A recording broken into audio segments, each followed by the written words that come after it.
Welcome, everyone, to another episode of FitFam. This is Hillary, Miss Natural Olympia. And this is Doug, the formulator. And so today what we thought we'd do is to reintroduce everyone back to a great resource that we have, that we work hard to keep up on the latest advances, the latest studies that are out, and talk about a few of them, mainly focusing on a couple vitamins. Yeah, I love that. I love vitamin D. You do love vitamin D.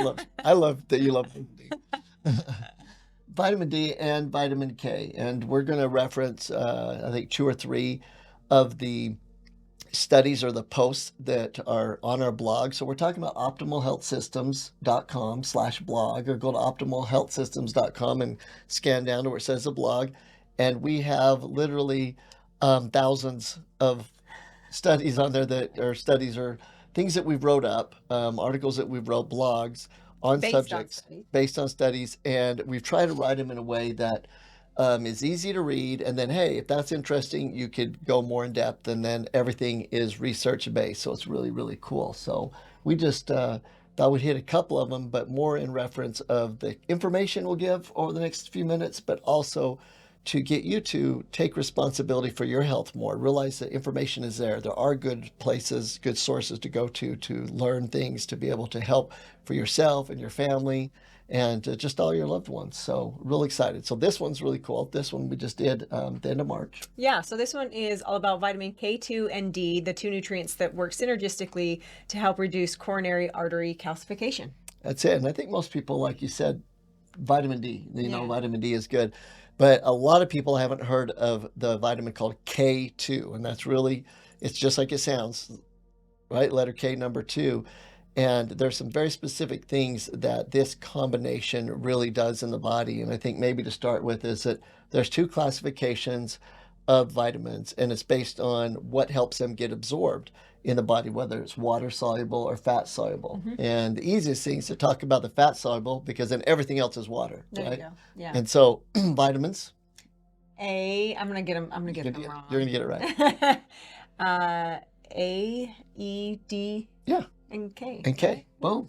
That's it. Wow. You got it perfect. So A, D, E, and K, and they're all fat-soluble. That's why D and K2 work synergistically, because they both use fat to get in. And I think that what can you kind of explain that for what it means about water soluble versus fat soluble? Sure. So in order for a vitamin to get into the system, it has to be able to be dispersed, and it's either dispersed with water through hydrolysis or through lipolysis through fats. Mm-hmm. And we want to be able to understand which one is which, because sometimes we're not deficient in the vitamin, we're actually deficient in our healthy fats. So even though the vitamins aren't there, they can't get in. Perfect. Sometimes we're dehydrated, so vitamin C can't get in. It's not a vitamin C deficiency. So it's important to know that. And I think that as we talk about these 2 vitamins, I'd really like to get across that when we talk about individual vitamins, we can actually see major, major health consequences just from a deficiency in a vitamin. Oh, for sure. Or a toxicity of too much of a bad form, like a synthetic. But even like today, if we are deficient in one little vitamin, and we have so many vitamins, so many minerals that are out there, just all of the repercussions when a lot of times we jump to drugs. We just did a thing the other day that showed that even the Center for Disease Control says that 1 in 3 drugs prescribed don't need to be prescribed. Even the Center for Disease Control, right? Yeah. And so just understand that this also should give you the mindset that you need to take your vitamins. Yeah, absolutely. Just one little thing. Yeah. So vitamin D, what sources can you get vitamin D from? So vitamin D, we like to get them from food sources instead of what most people get their vitamin D from. Most people get their vitamin D from lanolin, which is sheep's wool. Right. So that's not necessarily the best. So the best forms are fermented foods, like mushrooms is a great source of vitamin D. For those that are not plant-based or eat meat and stuff, sardines is a great source of vitamin D. That's a no. And so, and we always say that sun, right? Sun. Yeah, there we go. But yet the studies that were done, one in Arizona, one in Florida, showed that there still was a huge deficiency in vitamin D. So the sun helps to activate the nutrients for vitamin. Yeah, this has been a conversation that we've had for a lot of years, that it's not necessarily the sun that is the problem or the benefit. It's what you have going on internally when you're outside and the sun rays are hitting you that helps it to be either beneficial or not. Absolutely. And that's really the key. So we want you in the, it's beneficial to be in the sun to a point, but there really is so many benefits because it activates so much in the body, but you need to have the activators there. So this study that was done, that we're referencing, was done in Denmark, and what they found was that a combo of people taking vitamin D along with this new one that a lot of people know about, K2, but the combo of those two lowered the risk of coronary artery calcification, and that was huge. In other words, if you have calcium buildup in your arteries, that it was able to lower your risk of the number one killer today. That's a big deal. That's huge. And so a lot of people, what does K2 do? And so maybe we talk about it and then we get to vitamin D, because a lot of people don't even know what it does. I am pretty familiar with vitamin D, less familiar with K2. Yeah. So inform us. All right. So K2's job is pretty simple. The simple version of this, K2 gets in the bloodstream and it holds on to calcium and takes the calcium that shouldn't be in the bloodstream out and puts it back where it belongs, usually the bone, right? And so it puts it in the bone. And maybe something to mention why this study was so landmark, why it was such a big deal to me, is that in order for there to be calcification in the arteries, there has to be a buildup first. So you already have 4 to 5 years of a buildup of the arteries and like plaque, right? For our bad diet and all that. Right. And then lack of exercise, lack of movement, right? Blood flow. Really good point. And then we'll start getting the calcification. So if we show calcification in the blood, we know we're way down the road. Okay. Right? Right. And so that's why this was such a cool study. And that's why we recommend everyone to go out and get a calcification score. And it's a simple test. You don't even realize it's a non-invasive. It takes 5 minutes and they'll give you a score, and you want to be 0. But every number above that is the amount of calcification in the blood. Okay. Which means we got other issues already. Right. So that's really cool to understand. So this study that they did, they published them just not too long ago, but the study had been going on since 2018. And what they showed was that the people that took vitamin D and K2 were able to reduce their risk of cardiovascular disease dramatically. And I'm looking for the number in it. But the 149 out of 155 that was on it were able to reduce their risk. And so that's a huge amount of people that were able to reduce their risk by just making sure those levels were up to snuff, right? That were up to speed. And so that was really, really different. And the study was 24 months. And then there was a bunch of other benefits that they got. There was like these side effects. And I don't think we talk about that a lot. Like, they talk about the side effects of drugs, right? But we were with a client just a minute ago, talking about the side effects, right, of living healthy and eating healthy. Yeah, it's got to be another word. It's not really the side effects; it's the side benefits. Of living healthy. And it's a really big deal, and I think that was really important to understand. But so vitamin K2, that's its job. Now vitamin D, we're really big on vitamin D for a lot of reasons, but we've got into really in depth in a lot of our clients and in the doctor's patients' lifestyles, and many times their condition really, it can be bad, but it's worsened because of depression. Yeah. I mean, what's the percentage of people that deal with depression? Their vitamin D is extremely low. Almost 90%. Yeah. So that right there tells Clinical you. depression, Yeah. Clinical depression. 90% of people with clinical depression have low vitamin D levels. So vitamin D is like your happy vitamin. It helps you to feel better. And then, I just lost my train. Well, and prescriptions. We've talked to a lot of people from steroids, not even like the building muscle steroids, prednisone, things like that, antibiotics. That's what I was going to say, all of the things that steal vitamin D from you. So it's not just the fact that you need vitamin D to feel good. Certain things are stealing your vitamin D from you, including COVID was a big culprit, right? That's a real big one. So if you got COVID, or just think of it as any viral infection, which is a lot of them are going around right now, right? Yeah. And they're hanging on, and you get better and they come back. Vitamin D is a huge factor with that. Along with COVID was the jab. right? That Right. when we know that isn't like a theory because one of the groups, Johnson & Johnson, pulled their vaccine because of that, Right. right? And so we know that's a major factor in reducing vitamin D in the body. And we also know that just a pure lack of healthy fats reduces vitamin D in the body. You know, you're real big on that. But let me talk for a minute about the difference between healthy fats that encourage vitamin D levels versus which ones actually hurt them. Love it. So what's our best? You want me to go through that? Yeah. What's some healthy fats, bad fats? I love to.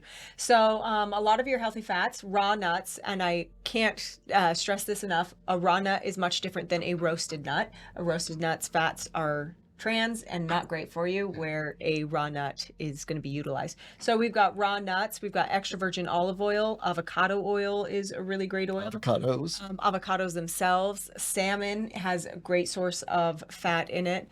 And I think it's important to note before you talk about the bad fats is that good fats help people reduce fat. Yeah, when I was first learning about nutrition and fats, one of my favorite concepts was that good fat will help to emulsify bad fat. And I love that concept. And it's hard to eat. It's hard to get fat off of too much good fat. However, if you are combining your good fat and an abundance of bad fat, then you have some issues. Absolutely. And it's really easy to poison the pot. And so you're like, well, I do eat healthy fats most of the time. Then you eat some bad fats and it poisons that Yeah, pot. if you're trying to get your guacamole through a fried corn chip, not the way to do it. Sorry, Doug. Corn chips are not the way. Not the fried ones. Yeah, we're working on that. So bad fats, anything fried is a bad fat. Anything fried. So just remember that. And then the hidden fats that are like bars and things, right? Oh yeah. There's tons of hydrogenated fats. Hydrogenated oils and all kinds of things. In fact, when you are picking your nut butters, always look for the ones that do not have hydrogenated oils. Those are terrible for you.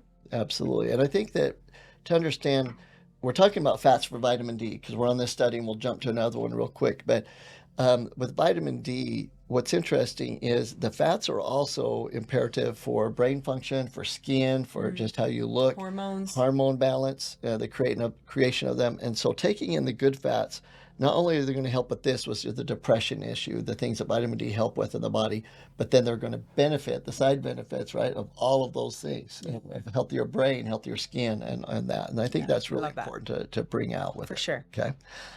And so anything else on vitamin D and vitamin K2 really is just that check out that study. It's called Vitamin K2 and D, two nutrients that work synergistically to help reduce coronary artery calcification.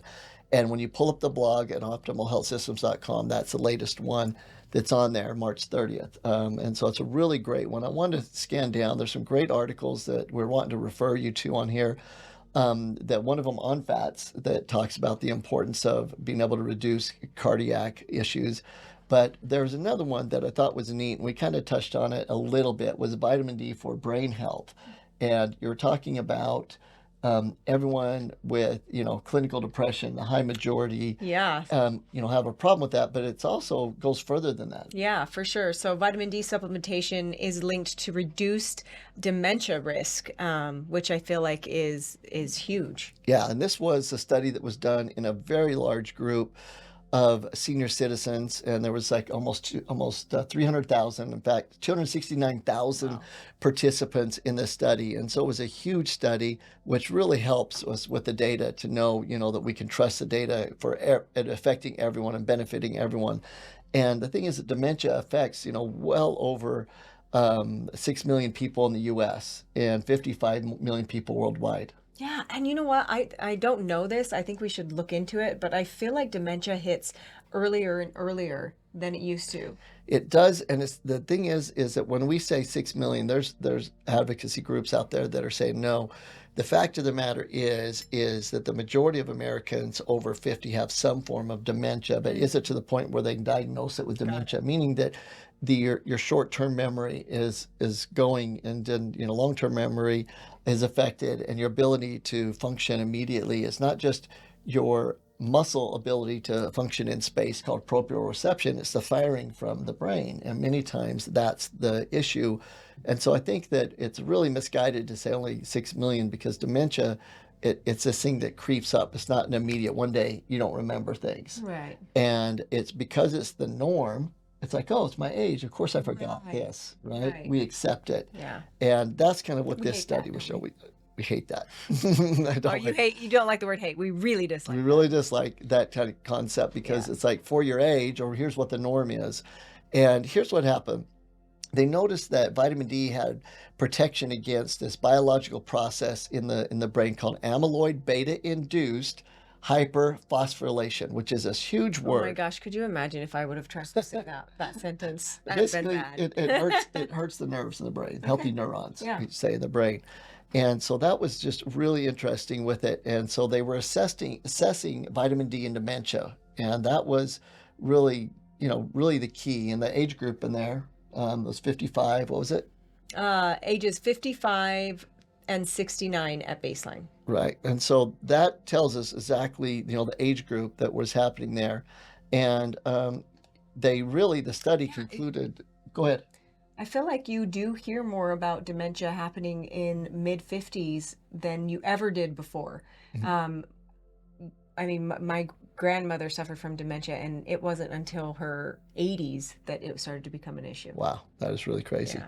And so, let's talk about what kind of the results were. Yeah, so non-supplement takers had a 21.5% deficiency rate, while people who took a specific vitamin D supplement had a considerably lower one of 6.9%. So people who took a multivitamin, thereby receiving some vitamin D through supplements, were tracked at having a 9.5% deficiency rate. And so basically, the people who took vitamin D had close to a 20% lower risk of Alzheimer's, vascular dementia, and those things, just with one vitamin. That's crazy. So let's see. Regular users of vitamin D and multivitamins saw 17% and 14% lower risk of Alzheimer's. And did you just say that? Yeah, well, that's the regular users too. Oh, So yeah, okay. Yeah. so basically, if you're consistent with your vitamin D, you have that 17% and 14%. And specifically vitamin D. This is specifically vitamin D. So we're not even talking the added benefits of the K2, the calcium, being able to pull it out, and the benefits of not getting into the brain. And so that's just vitamin D. I'm really glad you pointed out, and we'll go on to the last study, is that, by increasing your healthy fats, getting rid of the bad fats in your diet, increasing vitamin D. We were working with a few clients, and we give them vitamin D, and almost everyone's vitamin D goes up, but in this case it wasn't. And it come down to just not eating the right types of fats. Alcohol comes into play, a lot of things like that. We've got to make sure we're living that lifestyle so vitamin D can do its job to be able to keep us happier, to be able to lower risk of dementia and these things that, I don't know, my age, that's one of the ones that are, I guess all conditions worry you, but it's like, man, I really don't like that one, Yeah. and I want to do something about it. So that was an interesting study. So great job on that. The importance of vitamin D, I think that we just can't emphasize enough the power of that. And the last one I wanted to talk about was kind of bringing it back around, not so much just vitamin D, but look, everyone needs to take a daily multivitamin. We talk a lot about the study, right? That 23,000 calories a day is what it takes for you to get 100% of Yeah, how many of us are eating 23,000 calories a day? I don't think I've ever met anyone. And I know that people say, oh, I've done that before. You haven't. Well, and you haven't from the foods that would actually give you the vitamins. The vitamins, absolutely. But because it's just a lot. You'd be gaining about 6 pounds of fat per day if you ate that much, right? 3,500 calories and a pound of fat. Do the math, everything above the norm. So that's a big deal. And take your multivitamins, have them come from whole food. Your ultimate is eventually do it through blood work. But the key is to take a daily multivitamin. Everybody needs a daily multivitamin. So it's your vitamins and your minerals that are necessary for just daily life. Daily life, absolutely. And so this study was done on a multivitamin for brain health. Yeah, so according to findings published in January 24, the issue of American Journal of Clinical Nutrition, taking a multivitamin can help prevent memory loss and slow cognitive aging among older adults. So basically getting back to the same thing as vitamin D and cognitive function. But what was interesting is this study correlates with another one that they did with children to show that children in school age from elementary and high school taking a multivitamin actually increased their smart calculation, cognitive function, Their smartness. their smartness. They teach them that word too. They scored higher in all their tests. Wow. They get along better with the other children.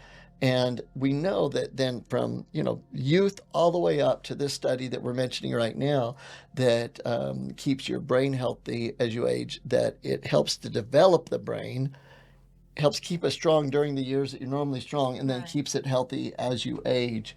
And so these things are called micronutrients, and they're just critical to Yeah, the plant. they are critical, but I do feel like it is necessary to point out that a whole food vitamin is much different than a synthetic form. Because I think far too many people walk into a Walmart or Walgreens and just grab any multivitamin off the shelf. Absolutely. And so you want to make sure it says whole food on it. And let's bring it back around. I know it's a little bit shorter podcast today, but we really want to emphasize just this main point. And if you take a look at our acronym of fitness, right? The focus, intense thought, nutrition, exercise, specific supplementation. Supplementation is last. And in most supplementation are micronutrients, right? The macronutrients. Right. So your macronutrients are your proteins, your carbs, and your fats. Your micronutrients are your vitamins, your minerals, your probiotics, And your enzymes. enzymes. Yeah. And so, the reason they come last is because if you're doing everything else correctly and eating the proper foods that you need, then you will need less of your supplements, of course. But even nowadays, getting as many great nutrients and foods that you can, our food is void of some of the vitamins and minerals that it used to have just naturally. Yeah, and within that study where they said it takes 23,000 calories to get 100% of all the vitamins and minerals, they took another group that ate extremely healthy, and they found that even with that group, every single one of them was deficient in at least some vitamins and minerals. So I think the key is that a lot of people in the vitamin world will talk about, look, here's this research like we went over, you need to take your vitamins and your minerals, which is true, and we're making that point, but we also want to make the point that the types of macronutrients you take in, the carbs, the proteins, and fats. Hillary talked about the healthy fats. Yeah, and those will actually affect the way that your vitamins are going to be absorbed. So your macronutrients will determine just how well you absorb and utilize your micronutrients. And that's why the people that take vitamins the most and that are most consistent in the world are actually healthier,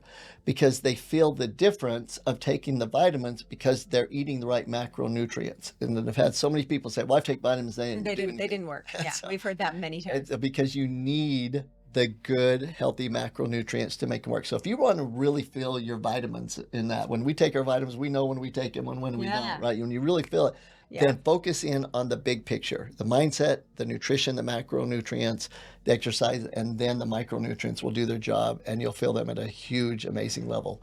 So again, refer you to optimalhealthsystems.com/blog. Check out our latest research. And as always, this is Miss Natural Olympia Hillary. And this is Doug the Formulator. Bye-bye. Keep chewing.